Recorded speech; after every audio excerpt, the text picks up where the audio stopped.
អូតច្រើនបងប្អូនបានដាក់ស្លឹកពីលើមិនមកកុំឲ្យវាខ្ញាំលើសុំឲ្យវាជាប់បកង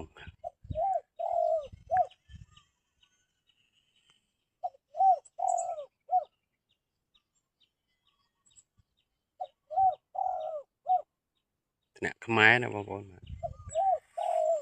2 ឆ្នាំជាងបាទចាប់ឆ្លើយតែបាន10គ្រាប់ជាងអត់សូវដែរបានលេងកន្លះខែមួយខែចេញម្ដង